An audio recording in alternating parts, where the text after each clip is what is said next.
Super Typhoon Chanthu makes landfall in the Philippines before tracking toward Taiwan. The storm is expected to move toward Taiwan later on Saturday, with authorities now expanding land and sea warnings to the entire main island, after originally only issuing them to southern Pingtung and Taitung County.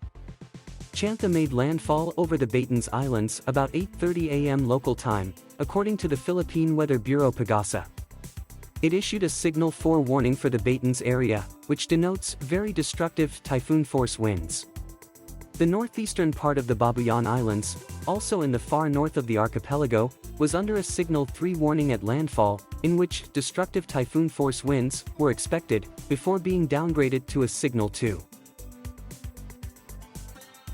Impacted areas can also expect torrential rainfall and a moderate to high risk of a life-threatening storm surge of 2 to 3 meters throughout Saturday.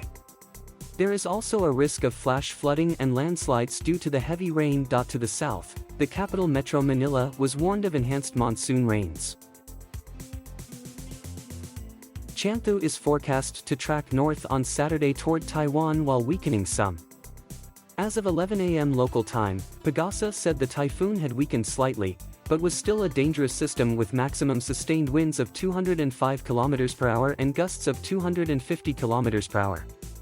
By 2 p.m. PAGASA said the storm had weakened further. Chanthu formed on September 6, according to the Joint Typhoon Warning Center.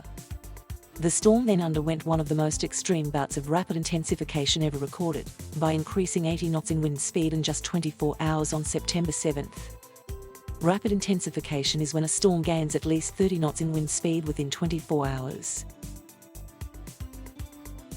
It's the second storm of the year to reach super typhoon status, after Suragi in April. Taiwan on alert. Taiwan's Central Weather Bureau on Saturday downgraded Chanthu to a medium typhoon, saying it was losing strength as it headed up the Bashi Channel that separates Taiwan from the Philippines, according to Reuters.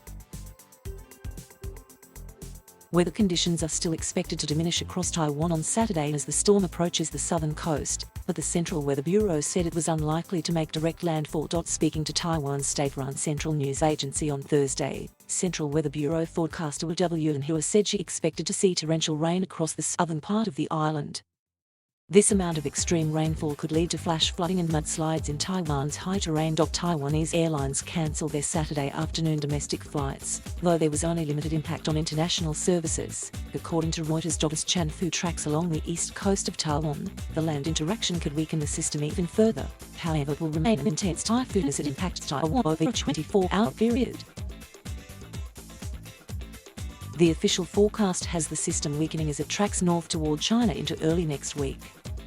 Chanthu could stall just off the coast of Shanghai by Monday or Tuesday, which would bring heavy rain and flooding concern to this region as well. Twin storm threatens Vietnam at the same time. In the South China Sea, tropical storm Konsan is due to make landfall near Da Nang, Vietnam, overnight Saturday into Sunday morning local time.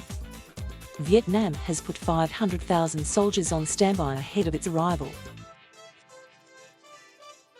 The outer bands of the storm are already bringing thunderstorms and gusty winds to the region on Friday, and weather conditions will continue to deteriorate across Vietnam on Saturday as the storm approaches the coast. Although it is a much weaker storm than Super Typhoon Chanthu, Konsan is still expected to have sustained winds of 75 km per hour prior to landfall this weekend.